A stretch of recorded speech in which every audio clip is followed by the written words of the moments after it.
Okay, good evening. Good evening. And welcome to tonight's lecture, which is the final lecture in our Honors Colloquium series, in which we have addressed the intersection of health, politics, and money.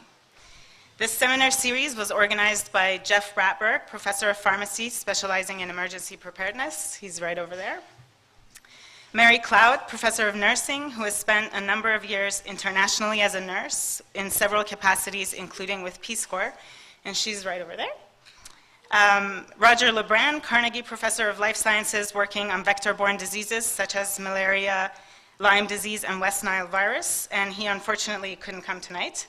And finally, myself, I'm Shala Yekta, a public health researcher working on disease prevention, both internationally in Africa and South Asia, and locally in the Olneyville neighborhood of Providence, on projects which all at their core deal with health inequity.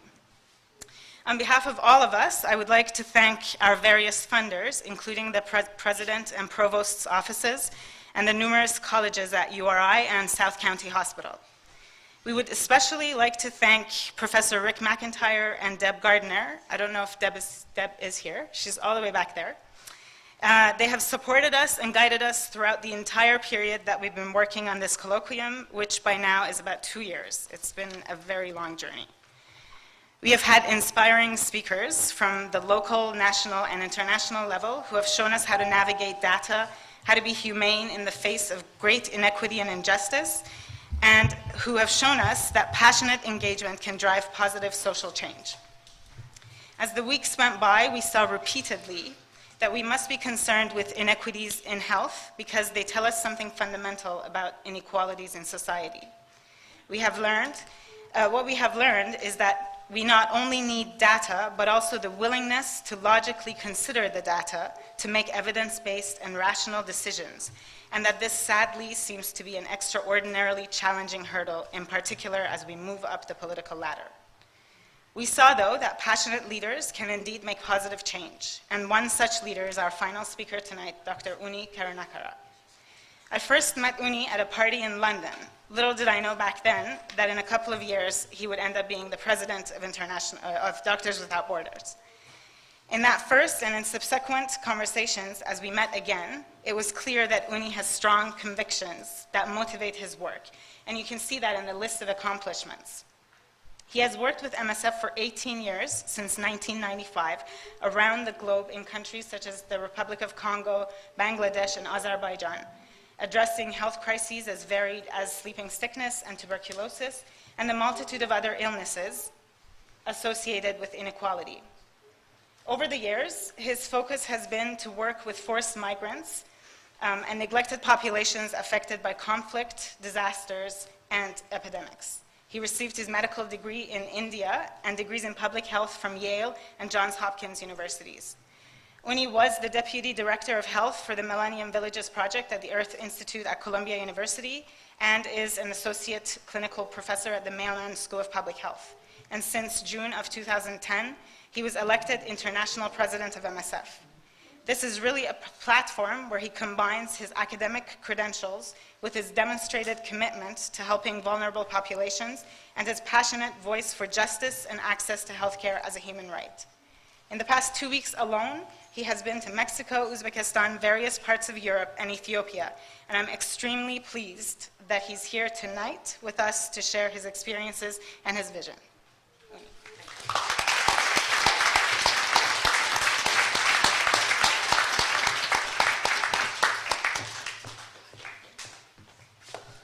Okay, Shala, thank you for the promotion. I'm an assistant professor, not an associate professor, but it's good. All right, so it's great to be here finally. I was supposed to be here in December, and I think it was a blizzard. For some reason, the plane didn't take off from Washington, and I couldn't make it. All right, so I will get started. So first of all, I want to thank you all, and especially Shala, for inviting me to talk to all of you. I think the list of speakers in this series has been quite impressive. Glad to be sharing the colloquium with Paul Farmer and Joya Mukherjee. Excellent. and very committed individuals as well. All right. So I'm here today as the International President of Médecins Sans Frontières, or it's known as Doctors Without Borders in the US. We call it just simply MSF. I first joined MSF in 1995 and have been connected on and off with the organization. In between, I left for a year to do my doctoral requirements, etc. at Hopkins, but I've been coming on and off. MSF as an organization was founded about 40 years ago, in 1971 to be precise, in Paris. A handful of doctors had returned from Nigeria, where the Biafra crisis was ongoing, and where the Nigerian forces had restricted the transport of medical aid and food supplies across the front line. Now, these French doctors, because they were not just French doctors, they were Belgians, mainly European doctors, were frustrated by the government interference in aid efforts. They just could not accept that they were kept away from people in most urgent need of medical care. And they just felt that they couldn't remain silent anymore. Now, they wanted to create an independent organization that would stop at nothing to offer life-saving medical and humanitarian relief, quickly, effectively, and impartially. Now, together with journalists who had just returned from Bangladesh at that time, where there was a devastating cyclone in 1970, many of you might remember it, killed about 500,000 people, that cyclone. So the journalists who covered the Bangladesh cyclone and the doctors who had returned from Biafra came together to create Médecins Sans Frontières in 1971. Now, the first small groups of MSFers went to assist victims of natural disasters in Nicaragua, Honduras, and they brought medical aid to Cambodia, Thailand, especially for those people who had fled the Khmer Rouge. Today, we have about 35,000 MSFers carrying out direct humanitarian medical action in about 70 countries around the world. We're 40 years old now, but our motivation remains pretty much the same. We cannot accept, as doctors, as human beings, that people go without medical care they desperately need, be it by intention, neglect, or circumstances beyond anyone's control. And you see that again and again in countries where we work. Our role as Doctors Without Borders, or MSF, is to challenge the status quo if it works against the ability of people to receive the health care they desperately need. We do this very implicitly through our direct medical action. So our doctors and nurses are treating patients. We are not funding other organizations to do it. We do it directly. And we also do it explicitly through advocacy and through communication and our relations with people in positions of power and influence. That's a lot of the work that I personally do, is to meet with policymakers, to meet high officials and convince them to support certain policies, etc. Today I want to talk about the situation at the extreme end of healthcare. So I want to talk about our patients. But I also want to, like I said before, talk about challenging the status quo, because we are humanitarians. Our aim is to cut through the issue of politics and money so that we can assist the survival of people in need. That's our main focus. MSF doctors, nurses, surgeons, psychiatrists, logisticians, engineers, and support staff provide medical care to people caught up in conflict, affected by natural disasters, epidemics, or simply in places where they're excluded, sometimes deliberately excluded from healthcare. More than 8 million patients visited our hospitals and clinics last year. Our teams do all they can to provide the best possible care, and we are all often hindered in delivering optimal or even adequate medical care because of the conditions that exist in the places where we work. Millions of people are unable to get the medical treatment that they need. It is this that I'm going to talk about today. So we know about the people who have access to healthcare, but there are millions who don't. First, how we are physically having trouble to reach people who most need care. So there are two kinds of challenges that we face: reaching the people who need assistance, and then how we have real problems bringing adequate treatment to the people who we are able to reach. So access to patients and then access to medicines, basically. In Syria today, the provision of healthcare has been transformed into an act of resistance. Early on in the conflict, doctors risked arrest and being labeled enemies of the regime for treating the injured. People injured in protest stopped going to public hospitals for fear of arrest. Air raids have targeted health centers. 57% of public hospitals have been damaged. More than 1/3 are no longer functioning. Makeshift and private facilities have not been added to this tally. Some communities are refusing the setup of medical facilities because of the fear that they will attract air raids. So this goes completely against even the laws of war, where medical facilities are often protected. MSF has so far been able to set up 3 field hospitals in opposition-held areas of Syria. But these are only able to handle a small fraction of the unmet medical needs in the country. MSF has been repeatedly refused access to government-controlled areas.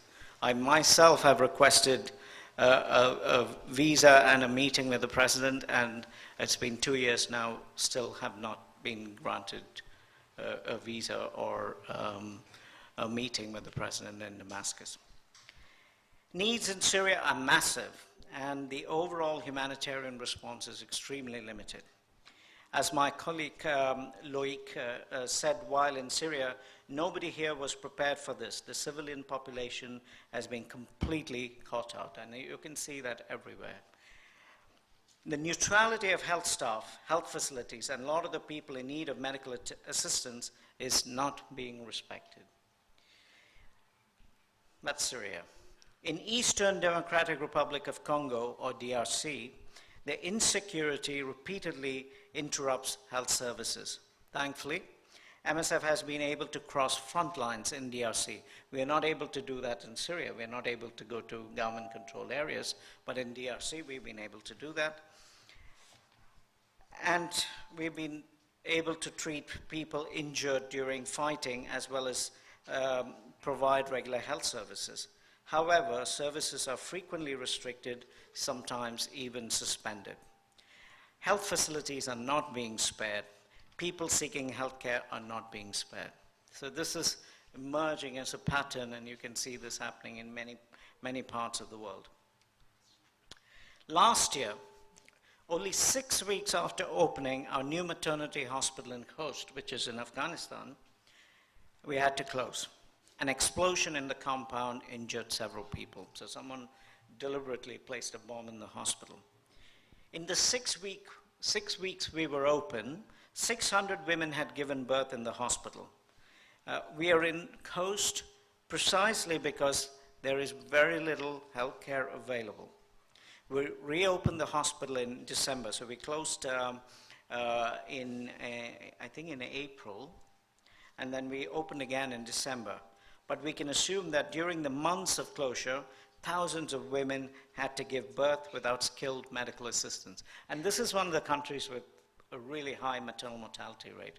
So you can imagine what the absence of adequate obstetric services can do to that rate. Now, Allow me to spare a thought for some of my colleagues who paid an extreme price for their determination to bring healthcare to those who need it. Blanca and Monet are today experiencing their 559th day in captivity after being abducted from the refugee camp in Dadaab, Kenya. They had been working to help some of the most vulnerable members of the Somali population. MSF is continuing to work for their safe release and condemn this act of violence. So you can imagine, 560 days, we haven't heard from them. And we are still trying to get them freed. The list of recent incidents involving MSF staff as well as staff of other organizations is long, and the number of attacks on health facilities is growing. Patients have been taken from their beds, staff have been attacked, clinics have been looted. The damage this is doing to the health of people may be difficult to measure precisely right now, though we at MSF have hopes of improving the situation in the future. This is a project that we're about to start working on. But we can imagine what the damage, how this affects the people. Everyone in need of health care must have adequate and unhindered access to health services. Health workers must be able to assess, provide for those needs impartially and unhindered. Now, since our foundation, MSF has faced different forms of violence against patients, staff, health facilities, and medical vehicles, as well as against national health systems in general. Equally, our medical teams have had to grapple every day with the fact that drugs, diagnostics, and vaccines need to treat our patients are unavailable, unsuitable, or unaffordable. They've had to live with the fact that they cannot meet patient needs as they would like. Our doctors and nurses, very often in the countries they work, are frustrated that they don't have the right tools to deal with when it comes to treating patients. Which brings me to the second point of my talk. I'm just going to get a bit technical here, but I think it is important that everybody understands, I think, some of the issues that I'm going to talk about, because it has a huge impact on the survival and lives of millions of people. So first, I'll give you some context. Over the past 2 decades, a massive transformation has taken place in global health. Global health has claimed bigger space on the international political agenda, and it has received huge increases in financial resources. In 2011, spending was at $28 billion, up from $6 billion in 1990. So it's a huge increase. 3 of the Millennium Development Goals are specifically health-related: child health, maternal health, and HIV, and they have helped to drive the so-called golden decade for health, so the last 10, 12 years, basically. Now, powerful new health actors have also emerged. The World Bank has become one of the largest global health funders. The Gates Foundation is among the largest donors.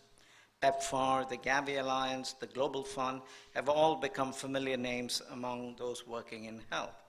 Together, they pumped $8 billion into health programming in 2011 alone. Now, this mobilization has brought results. We've seen a 41% reduction in child mortality over 20 years. So that's quite impressive. We have seen a 33% decline in malaria mortality in Africa since 2000. We have 8 million people with HIV gain access to life-saving antiretroviral treatment. So we are beginning to see the impact of this golden decade, all the investment, all the money that's being poured into global health. But we've reached a critical point. With continued commitment, we can achieve results that are truly historic. We have chances right now that we just cannot afford to miss. But donors are beginning to retreat from health even before the MDGs have run their course, because the MDG period was till 2015. And because of the financial crisis, or at least that's what they say, donors have started retreating. People are turning their attention to the next set of goals. The new paradigm focusing on sustainable development risks sidelining health. As Richard Horton, the editor of Lancet, has noted, health is no longer the dominant idea underpinning the way we see human progress. And that's important for all people working in global health to realize. Donors are already losing their appetite for giving, often citing financial crisis as justification. The gains we have made in the last decade are proving very fragile. Now is definitely not the time to lose momentum. Every year, 22 million children fail to receive basic life-saving vaccinations. Just imagine that every baby born in the US remains vulnerable to diphtheria, whooping cough, mumps, measles, or polio. Almost 50% of people living with HIV still cannot access ARV treatment. That amounts to twice the total population of Los Angeles or 7 times that of Rhode Island. There's a number of people with HIV positive people who are not able to access treatment. Recent studies estimate that 80% of people with lethal drug-resistant tuberculosis do not have access to treatment. Just as we should be pushing scale up, we are facing with the prospect of having to scale down. We cannot and must not push health down the global agenda. So the progress that we've made in the last 10 years, we have to keep the momentum going.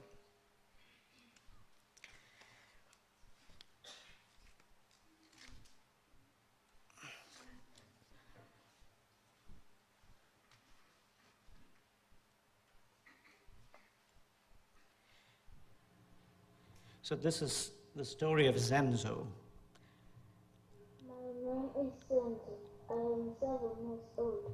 I live with my grandma. I have MPR-TB. I wake up, bath and go to the bus stop to get a bus to the clinic. The nurse gives me a painful injection every day, and I take a lot of pills. Today is the day of the support group, and it is my birthday. I see my friends and we play at the support group. The nurse brought me a cake and we ate and enjoyed it with my friends.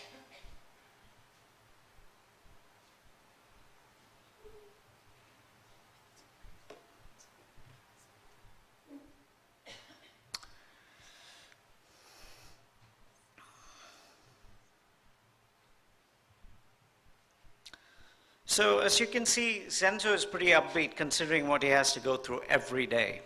We're talking every day for 2 years. Now, the side effects of treatment for multi-drug resistance include vomiting and diarrhea, and that's over a period of 2 years.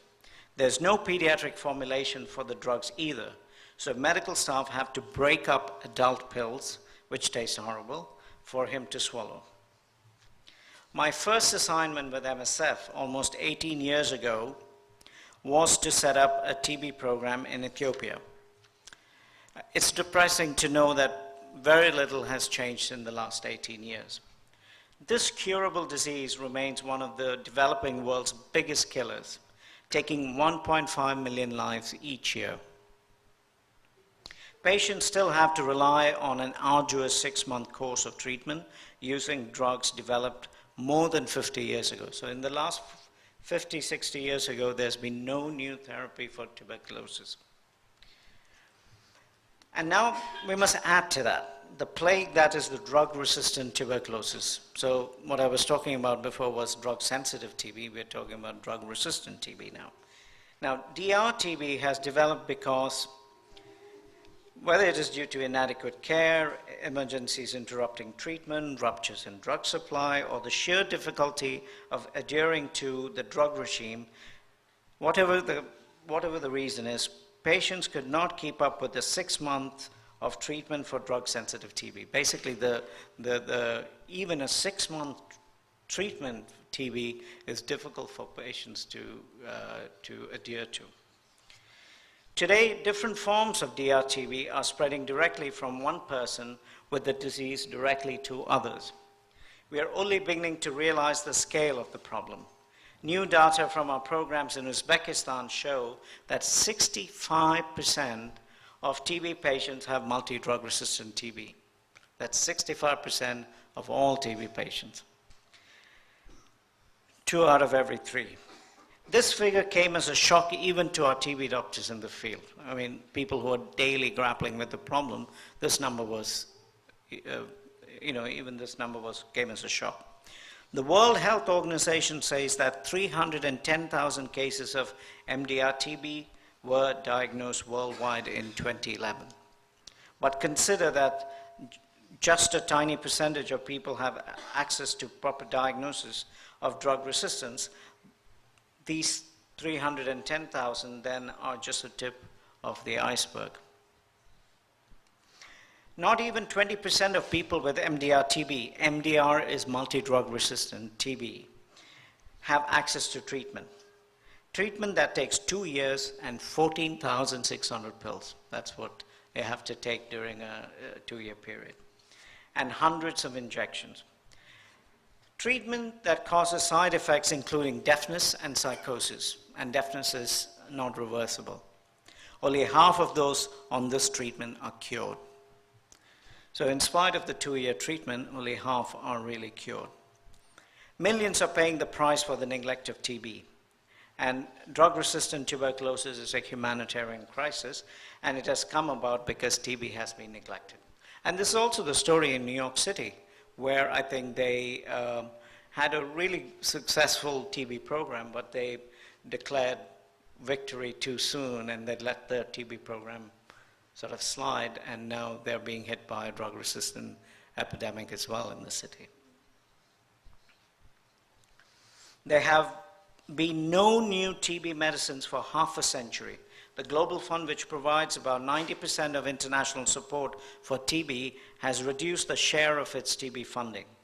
The medical community has failed people with TB because they are poor, because the TB market represents a poor return on investment. Now, I'll just go into a little bit into the pharmaceutical industry and how they approach it. The current system for developing new drugs, diagnostics, and vaccines is driven by commercial reward. A company develops a drug or diagnostic tool. This requires investment. The company will only take the risk of investing in development if the likelihood of reward is high.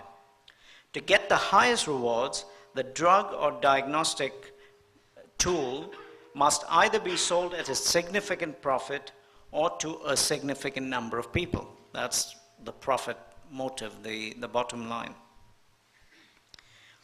The market for TB is too poor, and given the low rate of diagnosis, the market for MDR-TB, the multi-drug resistant TB, is also too small to be of interest to profit-driven companies. In the meantime, the epidemic continues to spread and the disease becomes harder to tackle.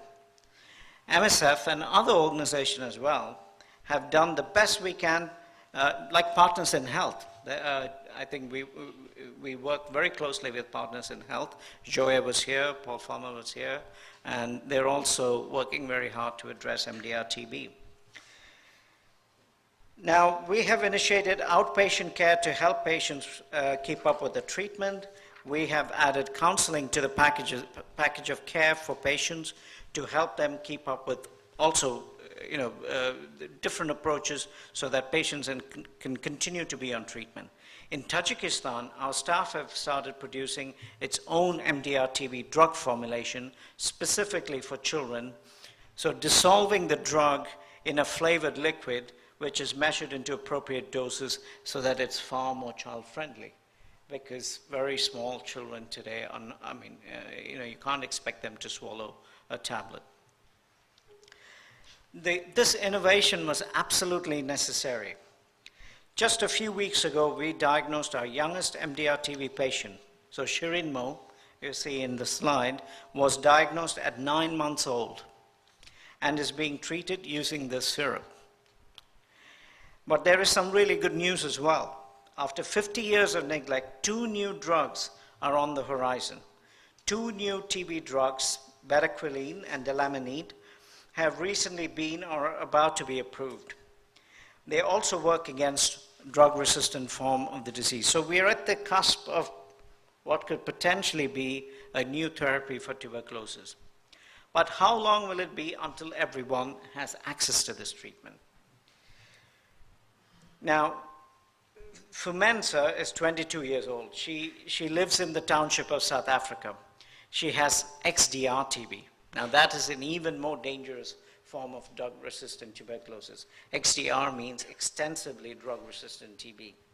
She has already been through 4 years of treatment and she's gone deaf. The side effects I explained before. Fumensa is unlikely to benefit from these drugs, the 2 new drugs I talked about, because we still need to carry out research to determine the best way to use these drugs. So we have the possibility, 2 new drugs, but we're still a way off from it being a realistic therapy. Now, TB patients, including Fumensa, and doctors have put together the Test Me, Treat Me, DRTB manifesto. They're calling for better and more effective treatment, and they're calling for universal access to diagnosis and treatment now. Because right now, there are no choices. There's nothing that you can use to treat patients like Fumensa. Patients have to take treatment that makes them feel sicker than the disease itself. Doctors have to prescribe drugs that they know are by and large ineffective.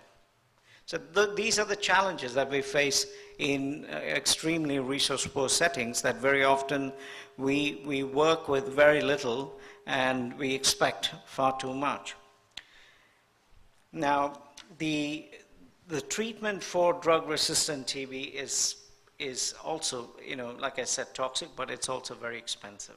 So ineffective treatment, but also very expensive. Tropical diseases and tuberculosis account for 11% of global disease burden, 11%. But between 1975 and 2004, only 1.3% of new drugs were developed for these diseases. So 11% of the disease burden, but only 1.3% of the new drugs were developed for these diseases. Sleeping sickness, Kala-Azar, Chagas, are parasitic diseases, and maybe some of you may have heard of them. They are potentially fatal diseases, and they affect millions of people each year. But again, the people most likely to be suffering from them are poor. So treatments are outdated and inadequate. Just like for TB, these therapies were developed 50 years ago, 60 years ago. Until relatively recently, someone with sleeping sickness had to take a 1 in 20 chance of dying from the very treatment that was supposed to cure them. So when I started working on a sleeping sickness program, that was the drug I had to work with. We knew that 1 in 20 were going to die. Left untreated, Chagas can cause heart failure. It shortens life expectancy by about 10 years.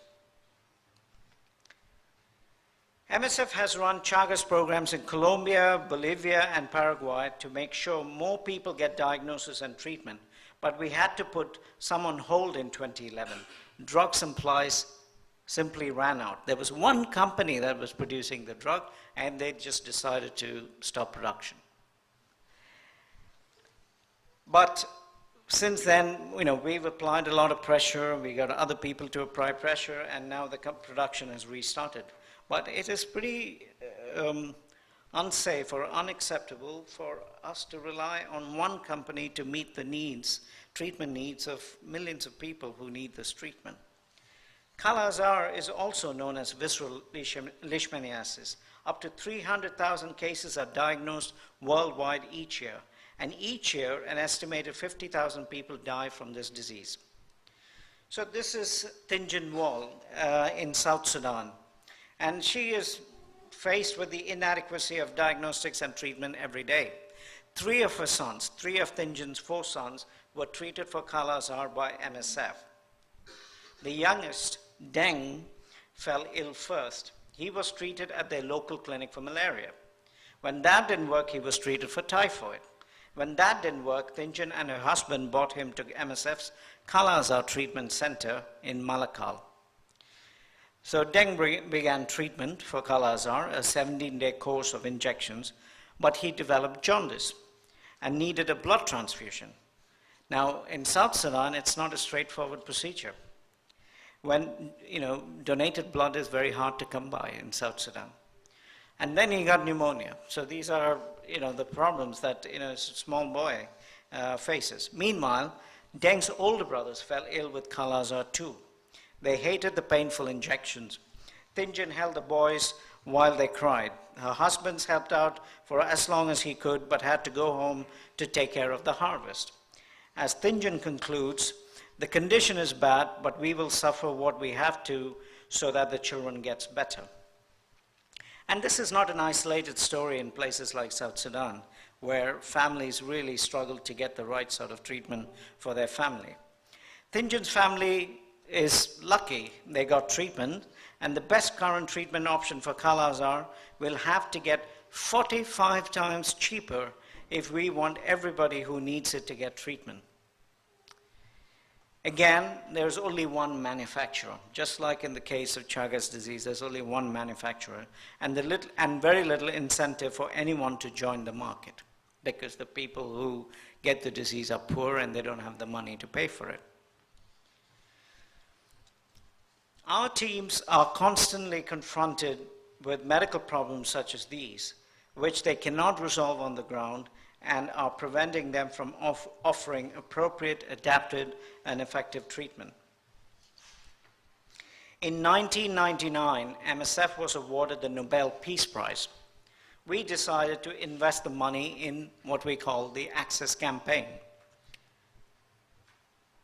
We wanted to alert the world to the desperate need to improve the medical tools at our disposal.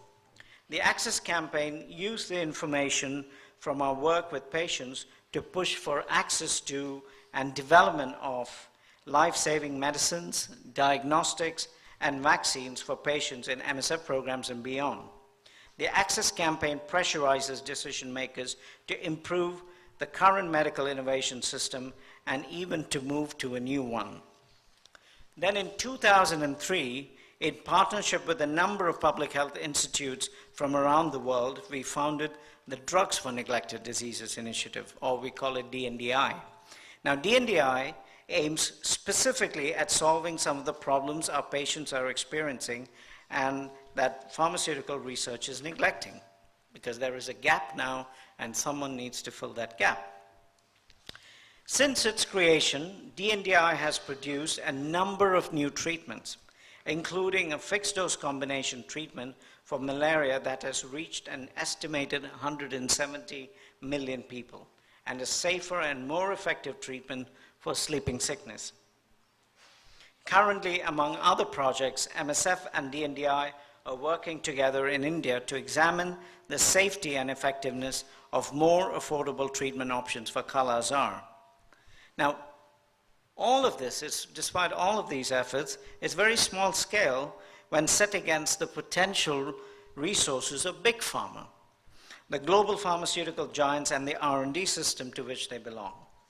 Only 4 new chemical entities were approved for neglected diseases between 2000 and 2011.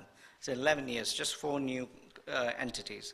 3 were for malaria, 1 for diarrheal disease. And that's just 1% of the total number of drugs that came out. Remember that tropical diseases and tuberculosis account for 11% of the global disease burden. So again, we have, as my colleague Bernard Pekul calls it, a fatal imbalance that exists between drug research and development and global health needs. We must look hard at the R&D system because I think the way it is set up now, it's deeply flawed. The R&D system needs to be driven by patient needs and not by what can make a profit. It has to respond to patient needs. The scale and urgency of the systemic problems in medical R&D is widely recognized. The US, as the largest funder of research into neglected diseases today, certainly recognizes that problem. A year ago, an independent expert group at the World Health Organization issued a landmark report. It said that we needed to de-link the cost of research from the price of medical products. So today that's not the case. So we have to figure out a new way to reward innovation and not link it to profits or the sale of drugs as it is today. The group recommended the creation of a new R&D, research and development framework, to ensure that patients can access and afford the benefits of innovation. It also recommended including the principle of delinkage in the design of new innovation incentive mechanisms. We have agreement that something should be done. We have concrete proposals on what needs to be done, but nothing has been done so far. Proposals for transformative change have been pushed back. The status quo persists, and an opportunity is being missed because there are ideas that have been put on the table, and if we were to act on it today, I think a lot of progress can be made. States are dragging their feet, and people are dying. If truth be told, the current R&D system is failing even the wealthy countries these days. Antibiotic resistance is another widely recognized problem and a growing problem, but there's no solution in the pipeline. Large increases in R&D budget and remarkable advances in basic biomedical research have not yielded an increase in the rate of new drug applications or approvals. So the myth that patents actually spur innovation, if you really examine the facts, you see that it rings hollow. The R&D productivity of US and European pharmaceutical firms is declining. People in pharmaceutical industry are getting worried that there will be no more blockbuster medicines. It seems that R&D system is starting to fail even the industry itself. But instead of looking to change its structure, the industry has just built higher walls, clinging to the patent system and intellectual property protection to shore up profits. Patents help to bolster the prospect of high rewards. The patent system gives innovators exclusive control of the market for a defined period, normally 20 years. During that period, the patent holder can set its own price unchallenged. So they can set whatever price they want. Imagine you have cancer and you hear a new cure has been developed overseas, but you can't afford it. You're told that maybe in 2 decades, the medicine will be available for you too. Imagine your son is coughing blood and wasting away before your eyes. Your doctor can't diagnose him because she hasn't got the equipment. So she decides to treat him for TB, but it's not working. I can tell you that there are tens of thousands of health workers and millions of people with life-threatening illnesses who don't see intellectual property as driving innovation. They see intellectual property as costing lives. And these lives are not only in developing countries, and more patients deprived of treatment because of the price tag it's the same as in the Europe or the US. So people are dying also in developed countries as a result of this. A particular new liver cancer drug costs $41,000 a month in the UK because it is under patent. In India, it costs $128 per month. Thanks to patent law that puts public health and allows for production of generics.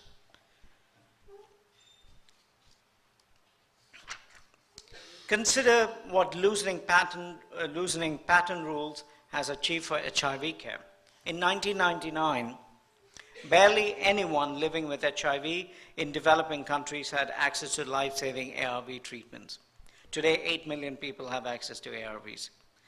Huge investment was allowed for the scale-up of treatment, but if patents had been maintained, the price of treatment had stayed the same, then we would not have reached the 8 million people. Because in 1999, the cost of treating one patient for a year was about $10,500.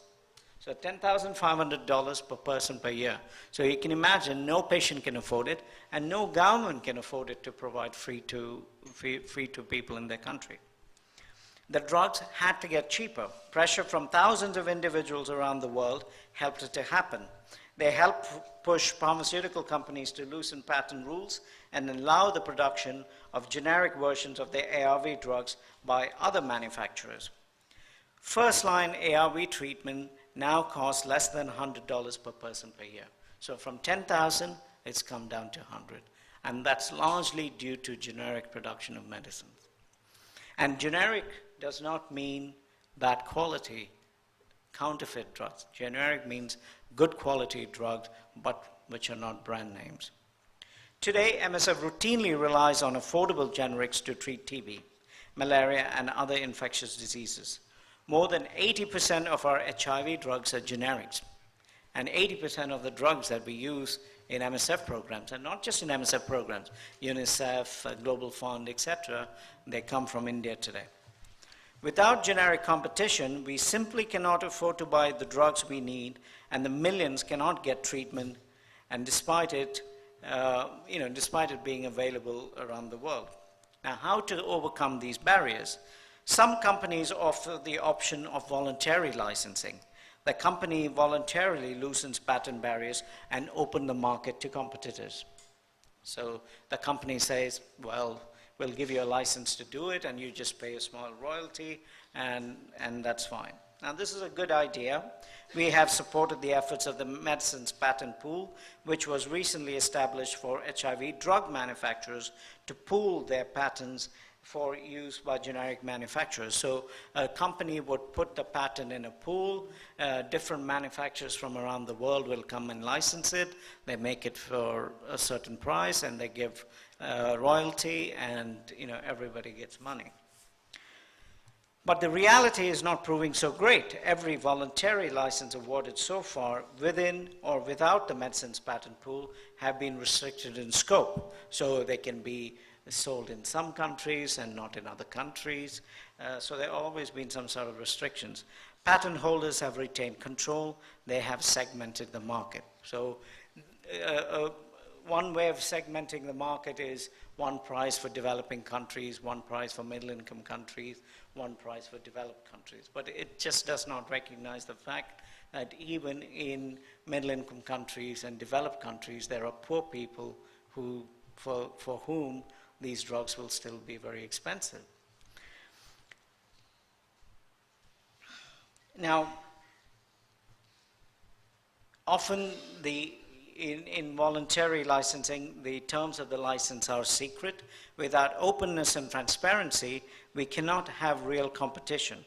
The cost of drugs and diagnostics remain inflated. We can go further in overcoming patent barriers. However, compulsory licensing is another alternative. So voluntary licensing, and you have compulsory licensing. Now, compulsory licensing involves governments obliging drug companies to license their products for generic production. So they're forced to license. Brazil and Thailand have both used compulsory license to deliver important price reductions. India and Indonesia each issued their first compulsory licenses in the past month. Now, Brazil is an interesting example because they've been able to provide free HIV care to all of the patients, all of the HIV positive patients in their country, because they issued compulsory licenses, broke patents, and as a result, they've been able to control the epidemic in the country. After several years of enjoying patent protection, Indian courts forced drug company Bayer to license generic production of an anti-cancer drug in return for 6.5% in royalties. The move brought down the price of drug by 97%. So from more than $5,500 per month to $175 per month. That means 30 people can now get the drug for the original cost of one person. A third way to stop patents blocking access to medicines is to be extra wary when granting them in the first place, because it's a myth that every patent application that is filed is valid and represents an innovation. Drug companies routinely apply for patents or are granted monopolies even when they aren't actually deserved. The World Trade Organization's TRIPS agreement is the world's most comprehensive multilateral agreement on intellectual property. TRIPS allows for countries to define some aspects of patent law and to determine when patent monopolies are warranted. This runs to the heart of a court case between the government of India and Novartis, which was in the news quite a bit in the last weeks. I don't know whether you've read about it. It's been covered extensively. Indian law explicitly requires that patents should only be granted on medicine that are truly new and innovative. So this is meant to prevent the practice of evergreening. Do you know what evergreening is? So very often what happens is that a drug is in patent for 20 years, and they tinker with the drug, a dextro rotation to a levo rotation. They slightly change the drug, and then they file for a new patent, and claiming it to be a new drug. And then they get a patent for another 20 years. It's called evergreening. So what the Indian law was trying to avoid was to prevent companies from, keep applying for patents. When Novartis applied for a patent in India for its cancer medicine, imatinib mesylate, it's called Gleevec, the patent was rejected on the grounds that the medicine was merely a new form of an old medicine and therefore not a true innovation and therefore not patentable under Indian patent law. Novartis decided to challenge this decision, but after a 7-year battle on the 1st of April, another decision on the 1st of April, the appeal was rejected. The Supreme Court in Delhi upheld India's Patent Act. As my colleague in India said at that time, patent offices in India should consider this as a clear signal that the law should be strictly applied and frivolous patent applications should be rejected. This is a huge relief for millions of patients and doctors in developing countries who depend on affordable medicines from India. Now, this decision has huge implications, and several countries, Argentina, I think Thailand, many other countries are looking at the Indian patent law, and particularly this decision. Even Australia is looking at it to see what changes they need to make to their patent law to prevent practices such as evergreening. MSF is working to support efforts to ensure that patents are warranted, that they are judged in relation to the needs of the patient. The online patent opposition database will support civil society groups that want to stop unwarranted patents from blocking people's access to more affordable medicines. But still, we face obstacles. The governments that have used legal provisions to improve access to medicines have regularly suffered from retaliation in the form of threats of economic sanctions and other pressures by the US and EU governments and companies. Some governments are going even further and trying to change the rules of the game. Now, they want to incorporate stipulations into regional trade agreements that overturn the public health safeguards in the TRIPS agreement, which I talked about earlier. Now, TRIPS is an international agreement, and what certain countries are doing is to sign regional agreements. So the Trans-Pacific Partnership, which the US is pushing for, US is taking the lead, is being negotiated in secret. But leaked drafts of the US position show that the US is demanding aggressive intellectual property provisions that would overturn the public health safeguards in the TRIPS agreement that enable countries like India to put patients above patents. So that's simply it. What TRIPS does, it safeguards intellectual property, but what it says is patients over profits. Simply as that. So on that basis, countries can make certain decisions to issue licenses, etc. Now, the TPP agreement, the Trans-Pacific Partnership, is on track to become the most harmful trade pact ever for access to medicines in developing countries. One of the proposed clauses would make it impossible to challenge the validity of a patent before it is granted. Now, current patent systems, there's always a challenge possible. So someone applies for a patent, it's published, you can challenge it, and before it is granted. But what TPP does is you're not even able to challenge it.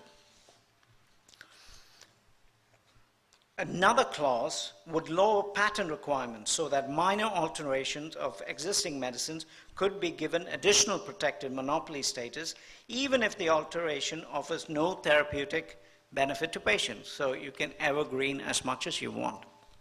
The US government is also demanding that diagnostic, therapeutic, and surgical methods to be eligible for patenting. This could increase liability for doctors and medical professionals, including MSF doctors working in developing countries. You can imagine a surgical procedure being patented, and then you go and deliver care somewhere in Congo, you could be slapped by a court case because you use that surgical procedure. Similar provisions have been denounced by the World Medical Association, the American Medical Association, and the American Orthopedic Surgeons as being unethical. But this is what is being negotiated, and this is what is being pushed by the US government. If the US demands are accepted, the TPP will not only damage access to medicines in itself, but would set a hugely dangerous precedent. Now, it's not just the US, the European Union is doing similar things as well. Now, let us move away from patents and return to our patients. Agwil gave birth to twins at MSF's program in Wales Civil Hospital, again in South Sudan. Her children received the first round of vaccinations before they left hospital for home. But even with access to free immunization, Agwil is having difficulties getting her kids vaccinated.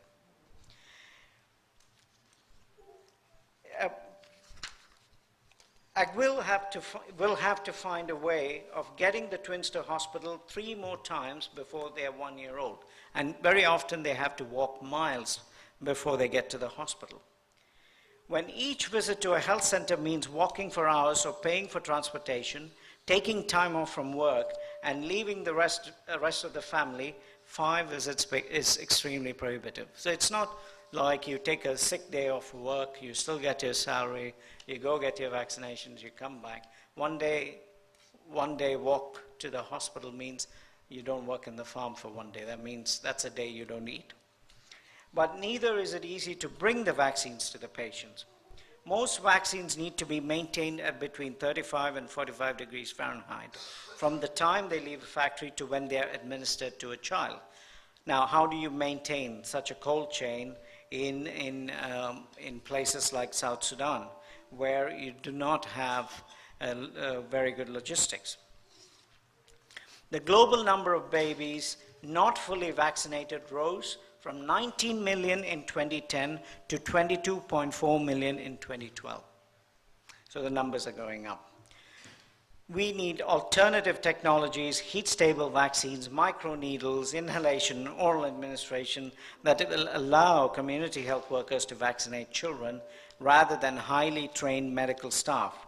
And we need fewer doses. So we're talking about a sea change in the way we think about delivering vaccines.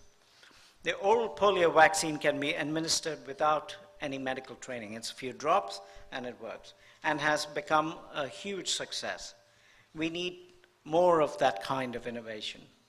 But the focus in recent years has been on adding more vaccines to the basic package, but not on improving the coverage of the basic package itself. Now, the new additions mean that full course for a child in a country eligible for Gavi funding. So Gavi is like the Global Fund, Gavi ensures that vaccines are available for countries, now cost $38.75 per child, up from just $1.37 in 2001.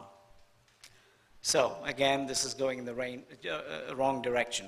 So in 2001, 6 diseases cost $1.37, and it was possible for countries to provide free vaccination services. Today, 28-fold increases, in 28-fold increase in 10 years. A Kenyan Ministry of Health official equated adding multiple new vaccines to a national immunization program as taking out multiple mortgages. That's how bad the situation is. The Gavi Alliance was set up to fund vaccines for children in developing countries. It pumps millions into purchasing these new vaccines and trying to improve immunization coverage. But Gavi is not negotiating hard enough to get prices down. The government rather provide drug companies with subsidies than push them to produce affordable vaccines. Vaccine purchases are being negotiated, but ultimately manufacturers are still controlling the price. Plus, the prices negotiated by Gavi are not extended to other organizations working in the same places, MSF. And other organizations like us are obliged to negotiate prices ourselves on a case-by-case basis. We do more than 10 million vaccinations a year, and we cannot afford to pay $40 per child for this. So what we are asking for is serious actors, serious medical organizations that actually do a lot of vaccination are also able to access the low price. And this has been such a battle. In fact, this is something that we are fighting for, making a lot of noise in Abu Dhabi this week, where the global vaccine conference is going on.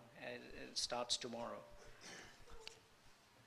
Now, the estimated production cost of the pneumococcal vaccine is less than $3.50, and Pfizer is charging donors and developing countries far more close to $21. So the cost is about $3.50, and they're charging $21.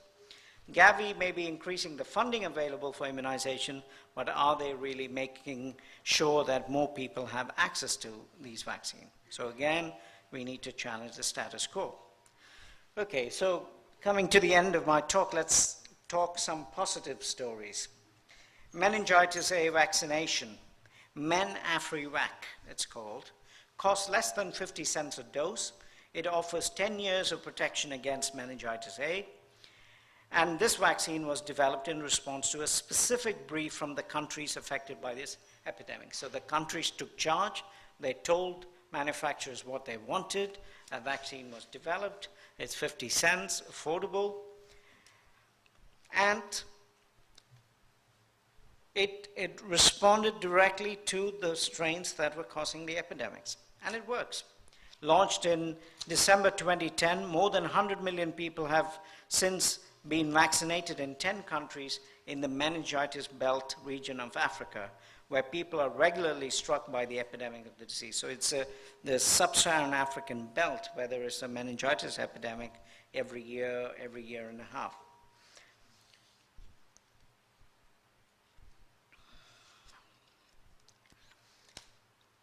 Now, to conclude again with Niger, and what my colleague has called the risk of a child survival epidemic, because the story is one positive epidemic we can talk about, a child survival epidemic. If you look at the Human Development Index, you will find Niger somewhere close to the bottom. In 1990, Niger had the world's highest rate of undernutrition and child mortality. But in 20 years, child mortality fell by 40%. And today, more children receive treatment for malnutrition in Niger than anywhere else in the world. What has happened here? Niger has worked with outside organizations and agencies, as well as its own people, to make enormous changes to child health. Maternal care is free, as is healthcare for under fives. Malnutrition is being treated differently. People are carrying out surveillance, and when it's necessary, they're taking preventive action. Kids are getting vaccinated and receiving vitamin A supplements. Children at risk of developing severe nutrition receive food supplements. And children who are severely malnourished get ready-to-use foods and outpatient care.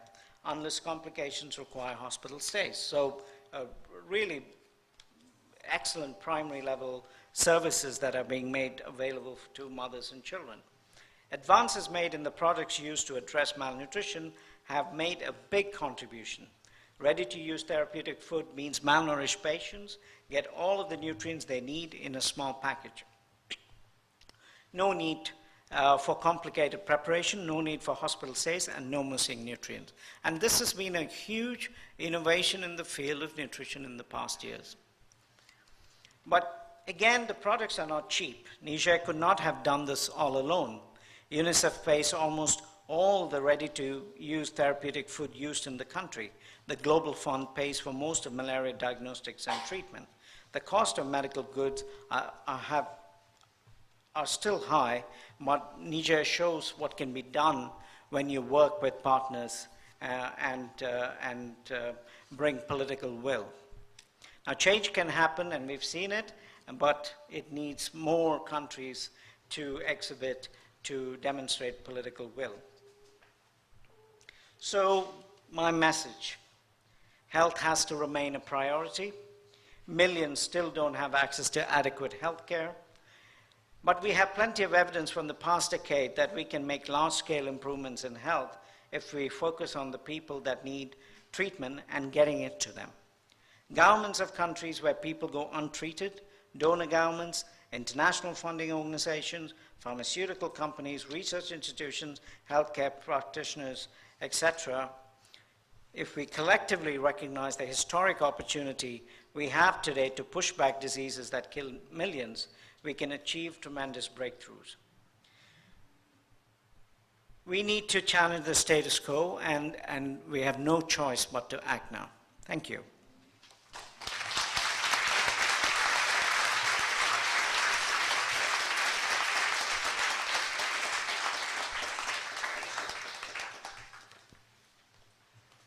We're now going to start the question and answer portion of the talk. If you're watching online or if you're here in the audience and you have a tablet or smartphone or computer, you can submit your responses at polev.com/2013 honors. You can tweet it to @polluni and your message.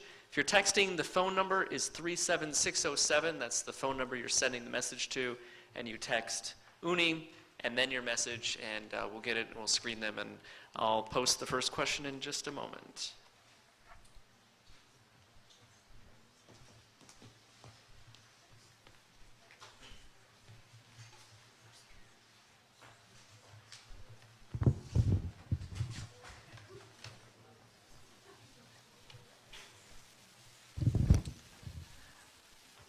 So the first question is, what message do you have for the increasingly influential anti-vaccine movement in first world countries, considering the millions of children dying from vaccine-preventable diseases in the developing world?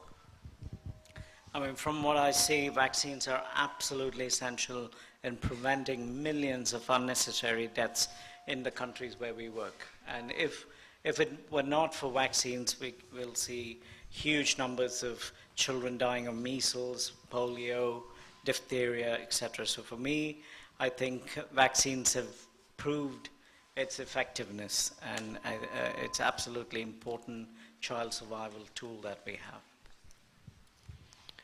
Okay, next, you said that the notion of patents stimulating innovation is mythical. There is a great deal of evidence now that both patent and copyright laws do indeed undermine their original goals, stated in the US Constitution, to promote the progress of science and useful arts. If you were king, so to speak, how would you reform these laws? And this goes to the whole idea of delinkage. We have to find. So let's look at cost of development. So right now, the pharmaceutical companies say that it costs $1 billion to develop a new drug. And just recently, 2 weeks ago, the CEO of I think it was GSK, Andrew Whitty, said that this was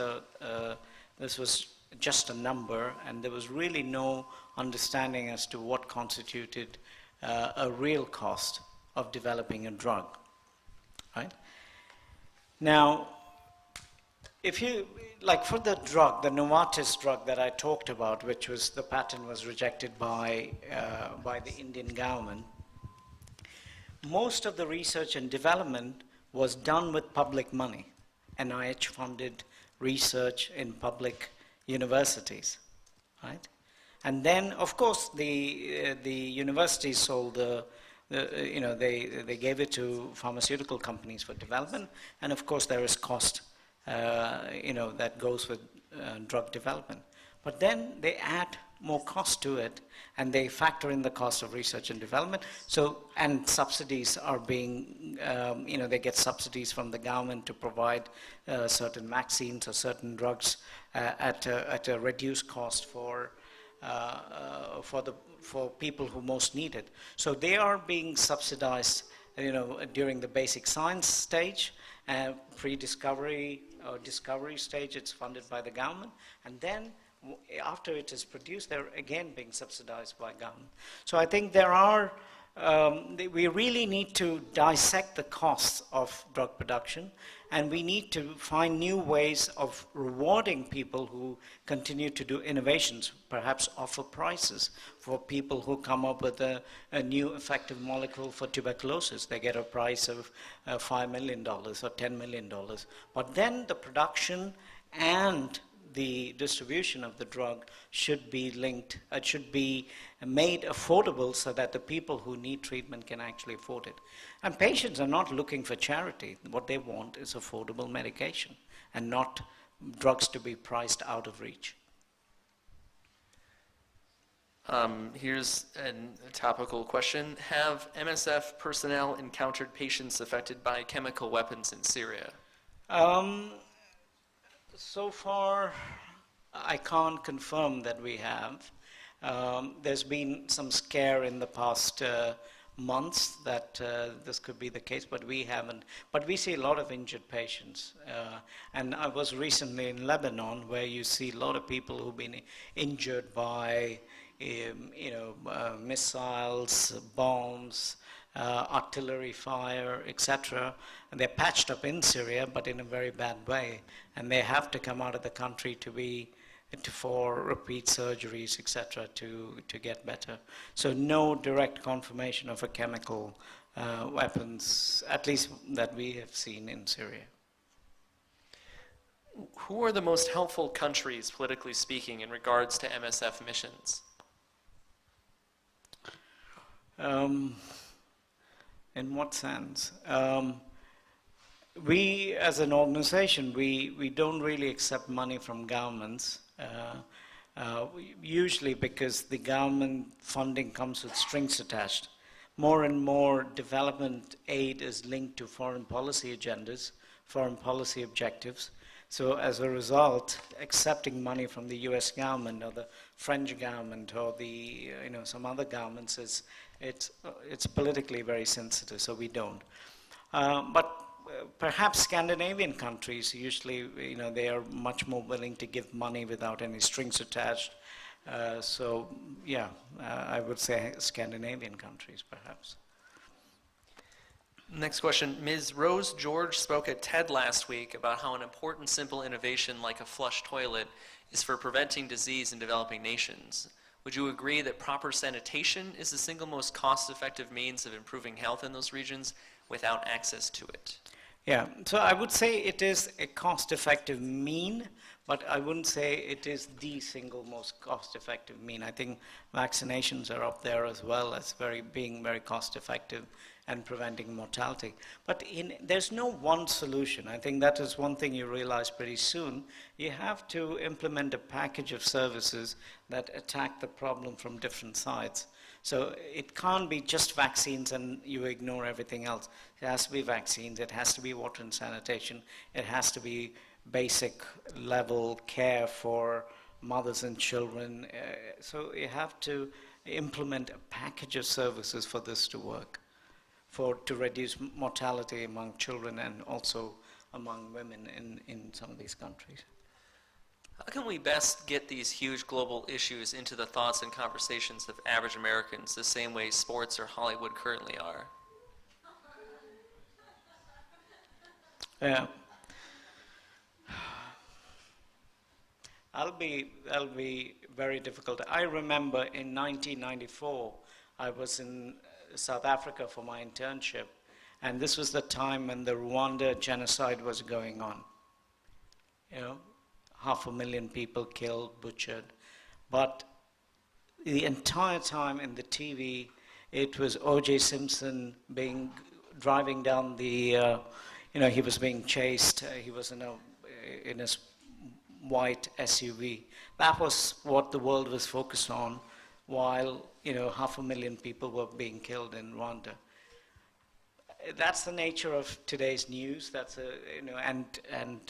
You can't blame the news companies completely, because this is also what people want to see. They respond to people's needs. I think you have to think of innovative ways to raise issues. Recently, I think sometime last year, there was a film on Coney that came out. It was very misguided, but it was an innovative way of raising an issue which really caught the imagination of the American people. I think we have to think of innovative ways of bringing the story and making it, and not making it, I think there is a lot of compassion fatigue. There's a lot of, people are sick and tired of hearing about Iraq, and people are being killed every day, not just the 2 people in Boston. The same day, 13 people were killed I think the day before, 13 people were killed in Baghdad. A few days later, a few other, maybe 15 or 20 people were killed in Bangalore. So people are dying every day, but there's just too much of it. So there's only so much attention span we have, and we have to be aware and be critical of the news as well. Triangulate your news sources, try to get information, and try to bring a certain perspective to the news you see on the TV screens and you read in newspapers. And we try our best. We used to, for many years, have something called the 10 most underreported crises in the world, where we try to put spotlight on countries like Central African Republic, in the middle of nowhere, no strategic interests, people are dying, but there's hardly any international attention or aid money going there.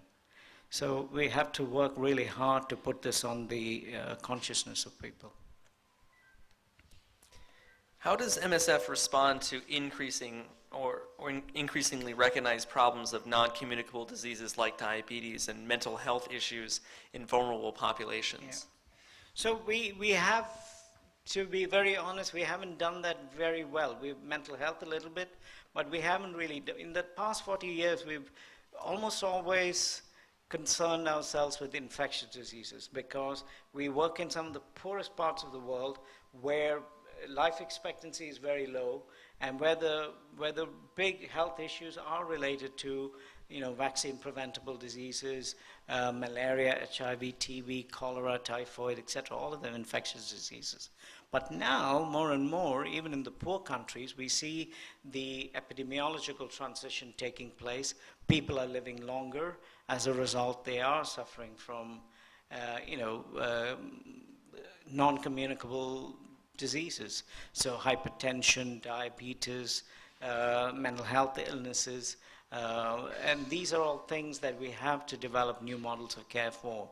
And it's not as simple as managing hypertension in a hospital in Providence. Here you're talking about people who live very far from the hospital, don't always have access. So we have to figure out new ways. Diabetes, or insulin,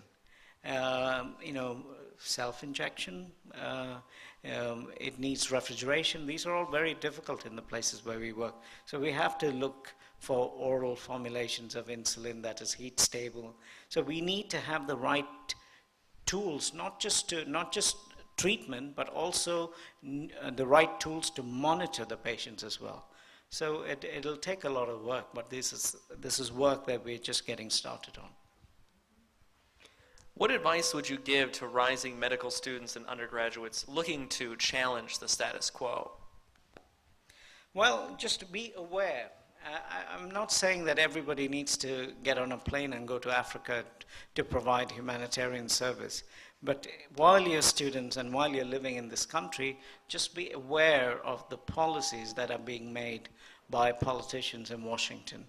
Um, I've said this before earlier today as well. The more I travel, the more I realize how important policies that are made in Washington and Brussels are, and how it affects the lives of people all over the world. So this is something that you need to, a simple thing like a gag rule. I don't know how many of you know the gag rule. So the Republicans, whenever they come to power, Bush did last time, one of the first things that he signed into law was called the gag rule. That means American money cannot be used for abortion services or any contraceptive services in any of the countries that they give money to. Now, simple thing, you can put it down to Christian values, right? Pressure from the right wing of the party, etc. But the implications of this are huge in the countries, because the US today is the largest funder of reproductive health programs in the world. So a simple thing like that has huge implications. And there are many other things. I talked about the trade agreement that is being signed. Now, there are huge, powerful lobbies behind the American government's push to protect intellectual property, to push for certain kind of trade agreements, but the implications of global health are really huge. So I think for all of you to be aware of these things, write to your senators, write to whoever. Well, senators don't really do a good job making laws. We saw that last week. But, we have to keep trying.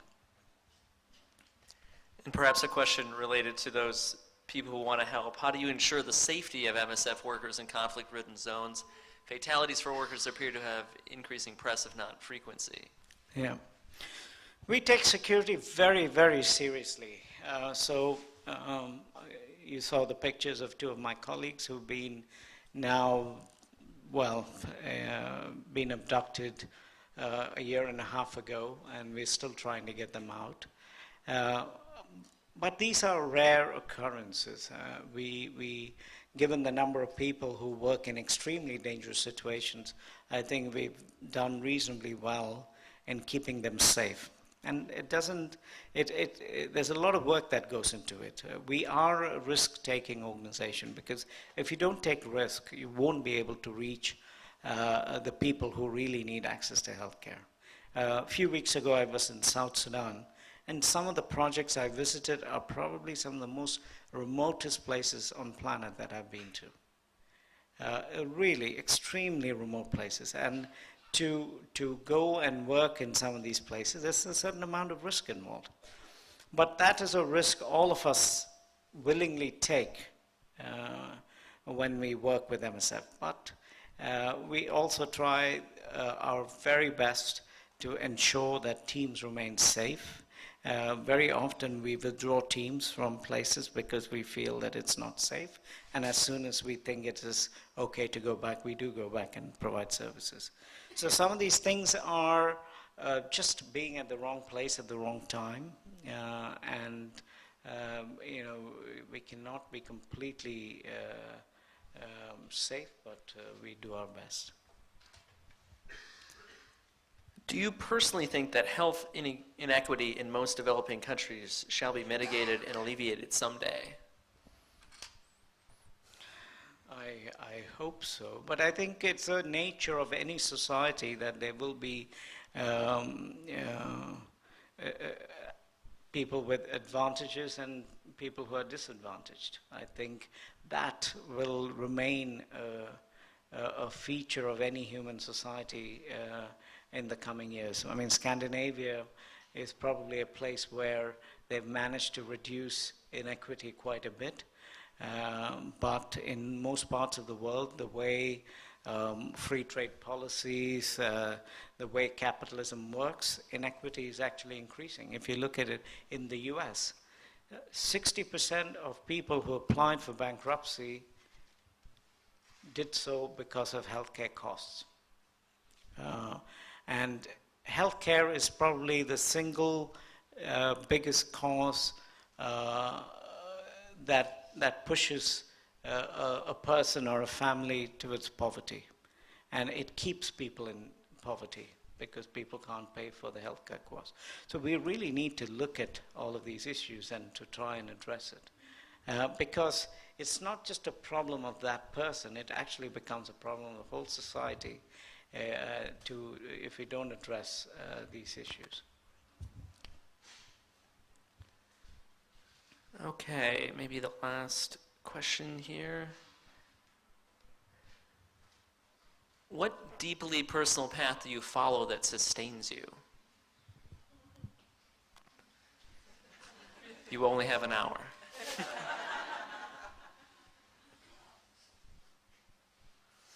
I'm not a very philosophical person or a spiritual person. But I just strongly believe in certain fairness. I try to treat people the way I like to be treated, basically. And I don't approach this work with the idea that I'm saving the world. All these illusions of grandeur or illusions of savior complex that I bring. It's just I treat people like the way I want to be treated, and I believe in the principle of humanity, that the person, no matter what their station in life, no matter where they live, they have the right to live with dignity, and they have the right to healthcare. I'm a doctor, so I talk about healthcare. If I was a lawyer, I would be talking about legal rights that people. So we all come from different professions, but in the end, what we want to see is people live life in a dignified way. I come from a country where we have something called the caste system, which is deeply unjust and deeply it's like racism in this country or anywhere. And so that left a huge kind of imprint on my upbringing and the way I thought about things. And I try to, when I do this work, it's always in my mind that sometimes people in India, there's this whole notion of fate, that people are born into a certain fate and you can't escape it. But I don't think that is true, and we need to kind of keep the fight going. Thank you very much. That ends our Q&A portion. I'd like everybody to give a round of applause for Dr. Karunakara.